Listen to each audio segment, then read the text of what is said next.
ہم سے غلطی ہوئی کہ ہم ٹکڑوں میں بٹ گئے، ہم گروہوں میں بٹ گئے، اور اس کا نتیجہ کیا ہے؟ آج پوری امت زخم زخم ہے، پوری امت لہو لہو ہے۔ کہا تمہاری ہوا اکھڑ جائے گی اگر تم نے اللہ کی رسی کو چھوڑ دیا، تم نے رسول کے دامن کو ترک کر دیا، تم گروہی تقسیمات پہ یقین رکھنے لگے، تم نے 1.5 اینٹ کی مسجد کھڑی کر لی، تم تقسیم در تقسیم کے عمل سے گزرتے رہے، تم امت سے فرقوں سے جماعتیں، جماعتوں سے لابیاں، اور لڑکتے لڑکتے تم ٹکڑے ٹکڑے ہو گئے، تم کرچی کرچی ہو گئے۔ وَكَذَلِكَ جَعَلْنَاكُمْ أُمَّةً، ہم نے تو امت بنایا تھا تمہیں، تم نے اپنے آپ کو بانٹ لیا، تم ایک دوسرے کا گریبان نوچنے لگے، تم ایک دوسرے کے جبے پھاڑنے لگے، تم ایک دوسرے کے لیے نفرتوں کے بیج بونے لگے، تمہاری زبانیں انگارے اگلنے لگیں، تم ممبر و محراب کے تقدس کو پامال کرنے لگے، تم خواہشات کے غلام بن گئے، تم آرزوؤں کے نوکر بن گئے، تم اپنے نفس کی غلامی میں آ گئے۔ تم تو غلام تھے آمنہ کے لال کے، تم نے کب سے نفس کی غلامی اختیار کر لی، تم کب سے خواہش کے نوکر بن گئے، تم کب سے نفس کے بندے بن گئے۔ تم نے امت بننا ہے، تم نے رسول اللہ کا غلام بننا ہے۔ تمہارا لب و لہجہ بتائے ہم حضور کی امتی ہیں، تمہارا طرز زندگی بتائے تم حضور کی امتی ہو۔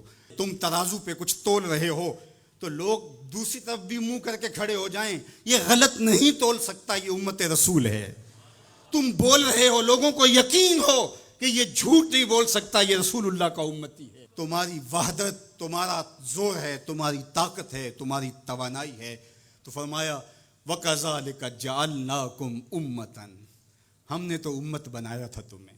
آج حضور کے قلب اطہر پہ کیا گزرتی ہوگی جب شام کی بچیوں کے منہ پہ تماچے مارے جاتے ہیں، جب بغداد میں حضور کی امت خانمہ برباد نظر آتی ہے، جب برما میں آری لے کر کے اعضاء کاٹ دیے جاتے ہیں، دشت لیلہ سے لے کے کندھار تک، غزہ سے لے کے کشمیر تک لاشیں ہی لاشیں بکھری ہوئی نظر آتی ہیں، بستی بستی کریا کریا، صحرا صحرا خون، امت والے امت کا ہے کتنا سستا خون۔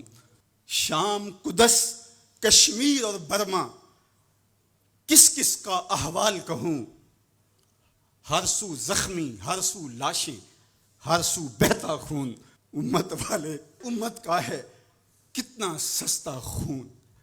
آج امت لہو لہو ہے، اس پوری کائنات میں 1 انچ بھی جگہ ایسی نہیں ہے جہاں آتش و آہن برستا ہو اور وہ کفار کی سرزمین ہو۔ جہاں بھی خون بہتا ہے وہ بستی مسلمانوں کی ہے، جہاں لاشیں گرتے ہیں وہ گھر مسلمانوں کا ہے، جہاں عصمتیں لٹتی ہیں وہ خطہ مسلمانوں کا ہے۔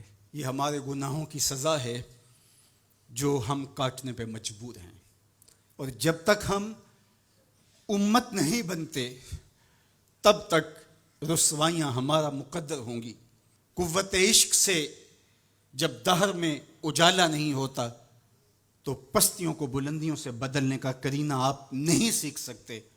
نام محمد کو تھام کر کے، امت کی وحدت کے تصور کو اجاگر کر کے، حضور کا پاکیزہ وجود جو امت کی وحدت کا ضامن ہے، اس سے بے لوث محبت کا رشتہ اور الفت کا ربط جب تک مضبوط نہیں ہوتا تب تک ہم ان مشکلات سے کبھی بھی نہیں نکل سکتے۔ 1000 فلسفے تراش لیں، 1000 منطقیں بگھار لیں، لیکن کوئی نتیجہ نہیں ہوگا۔ تمہیں نتیجہ تب ہی ملے گا جب حضور کے قلب اطہر کو آرام پہنچاؤ گے، جب امت بن جاؤ گے، جب حضور علیہ السلام سے وابستگی اپنا شعار زندگی بنا لو گے، تو پھر دہر میں اجالا اور روشنی حضور علیہ السلام کے نام کے صدقے سے نصیب ہوگی، اور تقدیر کا قاضی تمہاری سزائیں معاف کر دے گا، اور پھر نتیجہ تمہارے سامنے اس صورت میں نمودار ہوگا کہ تم بحر و بر کے مالک ٹھہرو گے، اور کائنات کے اندر حضور کے ساتھ وفا کے رشتے کے نتیجے کے اندر لوح بھی تمہارے ہاتھ میں ہوگا، قلم بھی تمہارا ہی مقدر ہوگا۔ لیکن شرط یہ ہے کہ تم صحیح معنی کے اندر امت بن جاؤ. وَأَنْتُمُ الْعَالَوْنَ إِن كُنتُم مُؤْمِنِينَ. یہ میرے رب کا وعدہ ہے اور میرے رب کے وعدے سچے ہوتے ہیں. کہا تم ان کے بن کے تو دیکھو، عزت کا تاج میں تمہارے سر پہ رکھوں گا.